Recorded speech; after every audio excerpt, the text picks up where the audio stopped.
ನೋಡಿ ಇಲ್ಲಿ ಇವಾಗ ಇದೇ ನಮ್ದು ಜೋಳದ ಹಿಟ್ಟನ್ನ ಕಟ್ ಮಾಡಿಬಿಟ್ಟು ನಾನು ಇಲ್ಲಿ ಜಡಿ ಮಾಡ್ತಾ ಇಲ್ಲ ಶೇವತ್ತೆ, ಡೈರೆಕ್ಟ್ ಆಗಿನೇ ಕಟ್ ಮಾಡಿ ಡೈರೆಕ್ಟ್ ಆಗಿನೇ ಯೂಸ್ ಮಾಡ್ತಾ ಇದ್ದೀನಿ.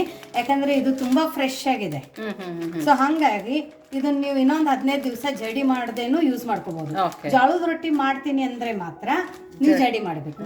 ಬಟ್ ಇವತ್ತಿನ ಈ ರೆಸಿಪಿಗೆ ನಾನಿಲ್ಲಿ ಜಡಿ ಮಾಡ್ತಾ ಇಲ್ಲ, ಯಾಕಂದ್ರೆ ಫುಲ್ ನಮ್ಗೆ ಇದ್ರ ಒಳಗಡೆದು ನ್ಯೂಟ್ರಿಷನ್ ಸಿಗ್ಲಿ ಅಂತ ಹೇಳಿ.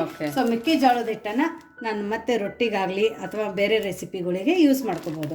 ಮತ್ತೆ ಇನ್ನೊಂದಂದ್ರೆ ಈ ತರ ನೀವು ಜೋಳದ ಹಿಟ್ಟನ್ನ ಕಟ್ ಮಾಡಿ ತಗೊಂಡಾಗ ಒಂದು ಸ್ಟೀಲಿನ ಡಬ್ಬಿಯಲ್ಲಿ ನೀಟಾಗಿ ಮುಚ್ಚಿಟ್ಬಿಟ್ರೆ ಹಸಿ ಕೈ ಮುಟ್ಟಿಲ್ಲ ಅಂದ್ರೆ ಇದಕ್ಕೆ 1 ತಿಂಗಳು ಏನೂ ಆಗಲ್ಲ. ಸೊ ಹಂಗಾಗಿ ಸೊ ನೋಡಿ ಇವಾಗ ಇಲ್ಲಿ ನಾನು 2 ಕಪ್ಪದಷ್ಟು ಜೋಳದ ಹಿಟ್ಟನ್ನ ಹಾಕೊಂಡಿದ್ದೀನಿ. ಸೊ ನೋಡಿ, ನೀವು ಯಾವುದೇ ಮನೆಯಲ್ಲಿ ನಿಮ್ಮ ಹತ್ರ ಯಾವ್ದು ಮೆಜರ್ಮೆಂಟ್ ಕಪ್ ಇರುತ್ತೆ, ಗ್ಲಾಸ್ ಇರುತ್ತೆ, ಬಟ್ಲ್ ಇರುತ್ತೆ, ಅದನ್ನ ಯೂಸ್ ಮಾಡಿ. ನೀವು ವಿಡಿಯೋನ ಸ್ಕಿಪ್ ಮಾಡಿ ನೋಡಿದಾಗ ನಾನು ಹೇಳಿರೋಂಥ ಟಿಪ್ಸನ್ನು ನೀವು ಫಾಲೋ ಮಾಡಿಲ್ಲ ಅಂದರೆ ಕೆಲವೊಂದೊಂದು ಸರ್ತಿ ರೆಸಿಪಿ ಹಾಳಾಗೋ ಚಾನ್ಸಸ್ ಇರುತ್ತೆ. ಸೊ ಹಂಗಾಗ್ಬಿಟ್ಟು ಕರೆಕ್ಟಾಗಿ ಮೆಜರ್ಮೆಂಟಲ್ಲಿ ಕಡಿಮೆ ಕ್ವಾಂಟಿಟಿಯಲ್ಲಿ ಮಾಡ್ಕೊಂಡು ನೋಡಿ. ಸೊ ಇವಾಗ ನಾನು 2 ಕಪ್ ತಗೊಂಡಿದ್ದೀನಿ. 2 ಕಪ್ಪಕ್ಕೆ 1 ಕಪ್ಪದಷ್ಟು ಕಡಲೆ ಹಿಟ್ಟು ತಗೋತಾ ಇದ್ದೀನಿ. ಕಡಲೆ ಹಿಟ್ಟು ಅಂದ್ರೆ ಬೇಸನ್. ಕೆಲವೊಬ್ರು ಬಜ್ಜಿ ಮಾಡ್ತೀವಲ್ಲ ಅದೇ. 2 ಕಪ್ ಜೋಳದ ಹಿಟ್ಟಕ್ಕೆ 1 ಕಪ್ ಕಡಲೆ ಹಿಟ್ಟು, ಹಸಿ ಕಡಲೆ ಹಿಟ್ಟು. ನೋಡಿ ಇದಕ್ಕೇನೆ 1 ಕಪ್ಪದಷ್ಟು ಅಕ್ಕಿ ಹಿಟ್ಟು ಕೂಡ ನಾನು ಹಾಕೋತಾ ಇದ್ದೀನಿ. ಅಕ್ಕಿ ಹಿಟ್ಟು ತಿನ್ನಂಗಿಲ್ಲ ಅಂದ್ರೆ ಅಕ್ಕಿ ಹಿಟ್ಟಿನ ಕ್ವಾಂಟಿಟಿ ನೀವು ಹೆಚ್ಚು ಕಡಿಮೆ ಮಾಡ್ಕೋಬಹುದು. ಬೇಕಂದ್ರೆ ಅರ್ಧ ಕಪ್ ಕೂಡ ಹಾಕೋಬಹುದು. ಬಟ್ ಕ್ರಿಸ್ಪಿಯಾಗಿ ಚೆನ್ನಾಗಿ ಬರ್ಲಿ ಅಂತ ಹೇಳ್ಬಿಟ್ಟು ಇಲ್ಲಿ ನಾನು ಅಕ್ಕಿ ಹಿಟ್ಟನ್ನ ಹಾಕೊಂಡಿದ್ದೀನಿ. ಸೊ ನೋಡಿ 2 ಕಪ್ ಜೋಳದ ಹಿಟ್ಟಕ್ಕೆ 1 ಕಪ್ ಕಡಲೆ ಹಿಟ್ಟು, 1 ಕಪ್ ಅಕ್ಕಿ ಹಿಟ್ಟು. ಮೆಜರ್ಮೆಂಟ್ ಮಾತ್ರ ಕರೆಕ್ಟ್ ಆಗಿ ತಗೊಳ್ಳಿ. ನೋಡಿ ಇವಾಗ ರುಚಿಗೆ ಉಪ್ಪನ್ನ ಹಾಕೊಳ್ಳೋಣ. ಉಪ್ಪನ್ನ ನೋಡ್ಬಿಟ್ಟು ಹಾಕೊಳ್ಳಿ.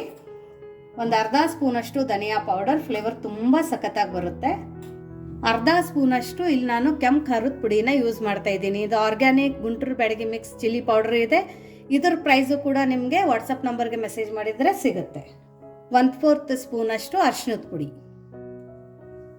ನೋಡಿ ಇವಾಗ ಇದೆಲ್ಲ ಹಾಕೊಂಡಿದೀವಲ್ಲ, ಇದನ್ನ ಪಕ್ಕಕ್ಕೆ ಎತ್ತಿಡೋಣ. ಆಶಾ, ಇದನ್ನ ಪಕ್ಕಕ್ಕೆ ಇಟ್ಟು ನೆಕ್ಸ್ಟ್ ಏನ್ ಮಾಡೋದು ಅಂತ ನೋಡೋಣ. ನೋಡಿ ಇಲ್ಲಿ ಹಸಿ ಬಟಾಣಿನ ತಗೊಂಡಿದೀವಿ. ಸೀಸನ್ ಇರೋದ್ರಿಂದ ಹಸಿ ಬಟಾಣಿ ಎಷ್ಟು ಫ್ರೆಶ್ ಇದೆ ನೋಡಿ ಪ್ರತಿಭಾ. ಹೌದು, ತುಂಬಾ ಚೆನ್ನಾಗಿದೆ. ಮತ್ತೆ ಹೆಲ್ತ್ಗೂ ಕೂಡ ತುಂಬಾ ಒಳ್ಳೇದು. ಹಸಿ ಬಟಾಣಿದು ಪರಾಟ ಆಗ್ಲಿ, ಗೊಜ್ಜೆ ಆಗ್ಲಿ, ಅಥವಾ ಪಲ್ಯ ಆಗ್ಲಿ, ಪಲಾವ್ ಆಗ್ಲಿ ತಿಂದು ಬೇಜಾರಾಗಿದ್ರೆ ಈ ತರ ಜೋಳದ ಹಿಟ್ಟಿಂದ ಹಸಿ ಬಟಾಣಿನ ಮಿಕ್ಸ್ ಮಾಡಿಬಿಟ್ಟು ಯುನೀಕ್ ರೆಸಿಪಿನ ಇವತ್ತು ನಾನು ಹೇಳ್ತಾ ಇದ್ದೀನಿ. ಇದನ್ನ ನೀವು 1 ತಿಂಗಳು ಕೂಡ ಸ್ಟೋರ್ ಮಾಡ್ಕೊಂಡು ಇಟ್ಕೋಬಹುದು. ಸೊ ಇವಾಗ ಇದು ನಾನು ಇಲ್ಲಿ 1 ಬಟ್ಲು ತಗೊಂಡಿದ್ದೀನಿ. ನಿಮ್ಗೆ ಎಷ್ಟು ಬೇಕೋ ಅಷ್ಟು ಹಾಕೋಬಹುದು. ಸೊ ಇವಾಗ ಇದನ್ನ ಒಂದು ಮಿಕ್ಸಿ ಜಾರಕ್ಕೆ ಹಾಕೊಳ್ಳೋಣ. ನೋಡಿ 1 ಬಟ್ಲು ಹಸಿ ಬಟಾಣಿನ ಹಾಕೊಳ್ಳೋಣ. ಇದನ್ನ ಬಿಟ್ಟು ಇದ್ರಲ್ಲಿ ಬೇರೆದು ಯಾವುದು ಹಾಕೊಳ್ಳೋ ಅವಶ್ಯಕತೆ ಇಲ್ಲ. ಸೊ ಒಂದ್ ಸ್ವಲ್ಪ ನೀರ್ ಹಾಕೊಂಡು ತುಂಬಾ ಫೈನ್ ಆಗಿ ಪೇಸ್ಟ್ ಮಾಡ್ಕೋಬೇಕು. ನಾವು ದೋಸೆಗೆ ಹೆಂಗ್ ರುಬ್ತೀವಲ್ಲ ಆ ತರ ಇರ್ಬೇಕು. ಸೊ ಇದನ್ನ ರುಬ್ಕೊಂಡ್ ಬರೋಣ. ನೋಡಿ ರುಬ್ಕೊಂಡ್ ಬಂದಿರೋದು ಎಷ್ಟು ಸಣ್ಣದಾಗಿ ರುಬ್ಬಿದೆ ನೋಡಿ. ದೋಸೆ ಹಿಟ್ಟು ಯಾವ ತರ ಇರುತ್ತೋ ಅದೇ ತರ ಇದೆ. ಎಲ್ಲಿ ಗಂಟೆ ಇರಬಾರ್ದು, ದಪ್ಪದಾಗಿ ಇರಬಾರ್ದು. ಅಕಸ್ಮಾತ್ ಇಲ್ಲ ಮಿಕ್ಕಿದೆ ತುಂಬಾ ಸಣ್ಣ ಆಗಿಲ್ಲ ಅಂದ್ರೆ ಮತ್ತೆ ಜಡಿ ಮಾಡ್ಕೋಬೇಕಾಗುತ್ತೆ. ಸೊ ಜಡಿ ಮಾಡೋದು ಮತ್ತೆ ಈಸಿ ಕೆಲಸ ಮಾಡ್ಬೇಕಂದ್ರೆ ಇನ್ನೊಂದು ನಿಮಿಷ ಟೈಮ್ ತಗೊಂಡ್ರೆ ಯಾಕಾಗ್ಲಿ ಇದನ್ನ ನೀವು ಚೆನ್ನಾಗಿ ರುಬ್ಕೊಳ್ಳಿ.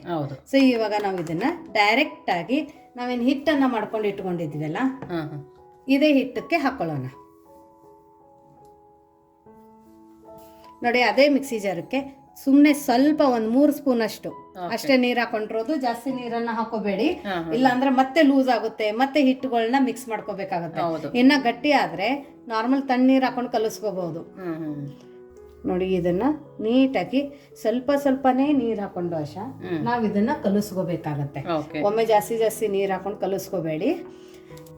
ನೋಡಿ ಇದೇ ತರ ಸ್ವಲ್ಪ ನೀರನ್ನ ಹಾಕೊಂಡು ನಾವ್ ಇದನ್ನ ಕಲಿಸ್ಕೊಂಡ್ ಬರೋಣ.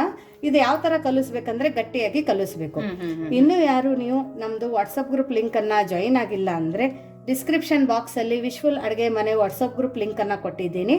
ಅದ್ರ ಮೇಲೆ ಕ್ಲಿಕ್ ಮಾಡಿದ್ರೆ ಸಾಕು, ನೀವು ನಮ್ಮ ಜೊತೆ ಕನೆಕ್ಟ್ ಆಗ್ತೀರಾ.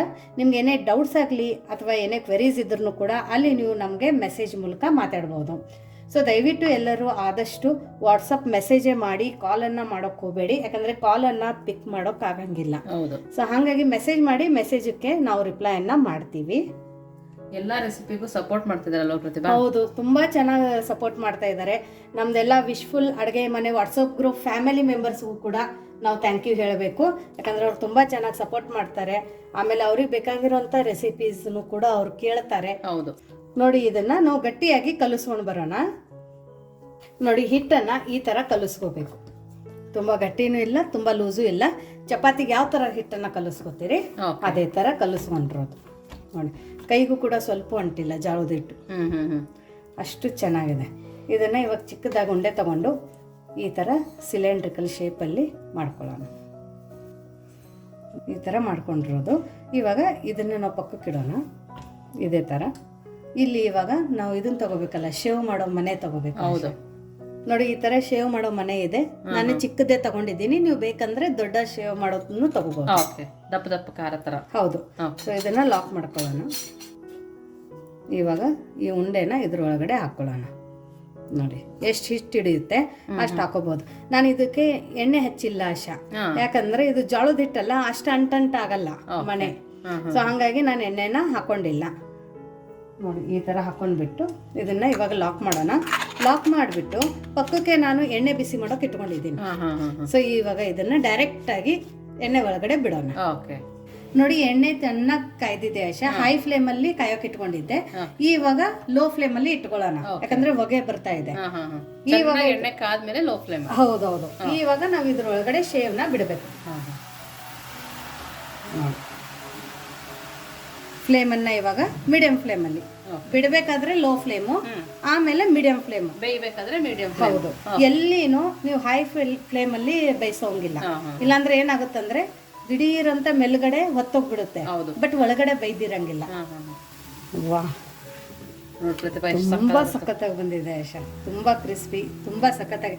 ಆ ಫೀಲ್ ಕೈಯಲ್ಲಿ ಗೊತ್ತಾಗುತ್ತೆ ಕ್ರಿಸ್ಪಿ. ನೋಡಿ ಇದೆಲ್ಲ ನೋಡಕ್ಕೆ ಸೂಪರ್ ಆಗಿದೆ ಪ್ರತಿಭಾ. ಇನ್ನೊಂದು ಬಿಡೋಣ. ಇವಾಗ ಇದು ತಕೊಂಡ ನಂತರ ಇವಾಗ ಒಂದ್ ಸಾಚೆ ತೆಗ್ದ್ವಲ್ಲ ಆಶಾ, ಇವಾಗ ಇನ್ನೊಂದ್ ಸಾಚೆ ಹಾಕ್ಬೇಕಾದ್ರೂ ಎಣ್ಣೆ ಚೆನ್ನಾಗಿ ಕೈಬೇಕು. ಆಮೇಲೆ ತೆಳುವಾಗಿ ಹಾಕೋಬೇಕು, ತುಂಬಾ ದಪ್ಪ ಹಾಕೋಬೇಡಿ, ಇಲ್ಲಾಂದ್ರೆ ಬೈಯೋಕೆ ತುಂಬಾ ಟೈಮ್ ತಗೊಳುತ್ತೆ. ಎಣ್ಣೆ ಕಾಯ್ದ ನಂತರ ಲೋ ಫ್ಲೇಮ್ ಅಲ್ಲಿ ಇಟ್ಕೊಂಡೆ ಹಾಕೊಳ್ಳಿ, ಆಮೇಲೆ ಮೀಡಿಯಂ ಫ್ಲೇಮ್ ಅನ್ನ ಇಟ್ಕೊಳ್ಳಿ. ಬ್ಯಾಚುಲರ್ ಕೂಡ ಈಸಿಯಾಗಿ ಮಾಡ್ಕೋಬಹುದು ಪ್ರತಿಭಾ. ಹೌದು, ತುಂಬಾ ಚೆನ್ನಾಗಿ ಮಾಡ್ಕೋಬಹುದು ಬ್ಯಾಚುಲರ್ ಕೂಡ. ಸೊ ಎಲ್ಲದನ್ನು ನಾವು ಇದೇ ತರ ಮಾಡ್ಕೊಂಡು ಬರೋಣ. ನೋಡಿ, ನಮ್ಮದು ಜೋಳದ ಹಿಟ್ಟಿಂದು ಮತ್ತು ಬಟಾಣಿನ ಬಳಸ್ಬಿಟ್ಟು ಇವತ್ತು ಎಷ್ಟು ಹೆಲ್ದಿ ರೆಸಿಪಿನ, ಒಂದು ಸ್ನ್ಯಾಕ್ಸ್ ರೆಸಿಪಿನ ನಾವು ಮಾಡಿದ್ದೀವಿ. ನೋಡೋಕೆ ಎಷ್ಟು ಚೆನ್ನಾಗಿದೆ, ತಿನ್ನೋಕ್ಕೂ ಅಷ್ಟೇ ಚೆನ್ನಾಗಿದೆ. ಇವಾಗ ಇದರಲ್ಲಿದ್ದು ಒಂದು ನಾನು ನಿಮಗೆ ಮುರಿದ್ಬಿಟ್ಟು ತೋರಿಸ್ತೀನಿ. ನೋಡಿ ಎಷ್ಟು ಕ್ರಿಸ್ಪಿಯಾಗಿದೆ ಅಂದರೆ, ನೀವು ಬರೀ ಲೈಟ್ ಕೈಯಿಂದಾನು ಈ ಥರ ಪ್ರೆಸ್ ಮಾಡಿದರೆ ಸಾಕು. ನೋಡಿ ಎಷ್ಟು ಬಿಡಿ ಬಿಡಿಯಾಗಿ ಬಂತು ನೋಡೋಕೆ, ಎಷ್ಟು ಚೆನ್ನಾಗಿದೆ ಅಂದರೆ. ಇನ್ನೊಂದು ಅಂದರೆ ನೋಡಿ, ಇಲ್ಲಿ ನಾನು ಫುಲ್ ನಿಮ್ಗೆ ತೋರಿಸ್ತೀನಿ, ಅಷ್ಟೇ ಕ್ರಿಸ್ಪಿ, ಕೈಗೆ ಸ್ವಲ್ಪ ಎಣ್ಣೆ ಇಲ್ಲ, ಅಷ್ಟು ಚೆನ್ನಾಗಾಗಿದೆ. ನೋಡಿ ಎಲ್ಲದನ್ನು ಇಷ್ಟೇ ಕ್ರಿಸ್ಪಿ, ಅಷ್ಟೇ ಚೆನ್ನಾಗಾಗಿದೆ. ನೋಡಾಶಾ ಹೆಂಗಾಗಿದೆ ಅಂತ. ನೀನು ಜೋಳದ ಹಿಟ್ಟಿನ ಶೇವನ್ನು ಯಾವತ್ತಾದ್ರೆ ತಿಂದಿದ್ದೀಯಾ ಆಶಾ? ಇಲ್ಲ ಪ್ರತಿಭಾ, ಜೋಳದ ಹಿಟ್ಟಿಂದ, ಕಡಲೆ ಹಿಟ್ಟಿಂದ ತಿಂದಿದ್ದೀನಿ. ತುಂಬಾನೇ ಕ್ರಿಸ್ಪಿ ಆಗಿದೆ. ಯಾರಿಗಾರು ಕೊಟ್ಟರೆ ಜೋಳದ ಹಿಟ್ಟಿಂದ ಮಾಡಿದೀವಿ ಅಂತ ಹೇಳಲ್ಲ. ಎಷ್ಟು ಕುರು ಕುರು ಅಂತ ಇದೆ ಅಂದರೆ, ನೀವು ಇದನ್ನು 1 ತಿಂಗಳಾಗಿ ಆರಾಮಾಗಿ ಇಟ್ಕೊಂಡು ತಿನ್ನಿ. ಮಕ್ಕಳಿಗೆ ಬಾಕ್ಸಿಗೂ ಹಾಕ್ಕೊಡಿ. ನಾವು ಜಂಕ್ ಶೇವ್ ಹೆಂಗೆ ಕೊಡೋದು ಅಂತ ಯೋಚನೆ ಮಾಡಬೇಡಿ. ಈ ಥರ ಹೆಲ್ದಿಯಾಗಿ ಜೋಳದ ಹಿಟ್ಟಿಂದ ಒಂದು ಶೇವನ್ನು ನೀವು ಕೂಡ ನಿಮ್ಮ ಮಕ್ಕಳಿಗೆ ಮಾಡಿಕೊಡಿ, ನಿಮ್ಮ ಫ್ಯಾಮಿಲಿ ಮೆಂಬರ್ಸ್ಗೆ ಮಾಡಿಕೊಡಿ. ಯಾರಿಗಾದರೆ ಜೋಳದ ಹಿಟ್ಟನ್ನು ಹೊಸ ಥರ ಯಾವ ಥರ ಬಳಸಬೇಕು ಅಂತ ಯಾರಾದರೂ ಕೇಳಿದಾಗ ಈ ರೆಸಿಪಿ ಡೆಫಿನೆಟ್ ಆಗಿ ನೀವು ಅವ್ರ ಜೊತೆ ಶೇರ್ ಮಾಡಿ. ಸೊ ನೋಡಿದ್ರಲ್ಲ, ಜೋಳದ ಹಿಟ್ಟಿಂದ ಕೂಡ ಈ ಥರ ಒಂದು ಯುನೀಕ್ ಆಗಿ ಮತ್ತು ಹೆಲ್ದಿ ರೆಸಿಪಿನ ನಾವು ಮಾಡ್ಕೋಬಹುದು. ನಿಮಗೆ ಇವತ್ತಿನ ಈ ರೆಸಿಪಿ ಹೇಗೆ ಅನ್ನಿಸ್ತು ಅಂತಲೂ ಕಮೆಂಟ್ ಮೂಲಕ ತಿಳಿಸೋದನ್ನು ಮರಿಬೇಡಿ. ಮತ್ತೆ ಸಿಗೋಣ ಇದೇ ಥರ ಹೊಸ ಹೊಸ ರೆಸಿಪೀಸ್ ಜೊತೆ ವಿಶ್ಫುಲ್ ಅಡುಗೆ ಮನೆಯಲ್ಲಿ. Thank you.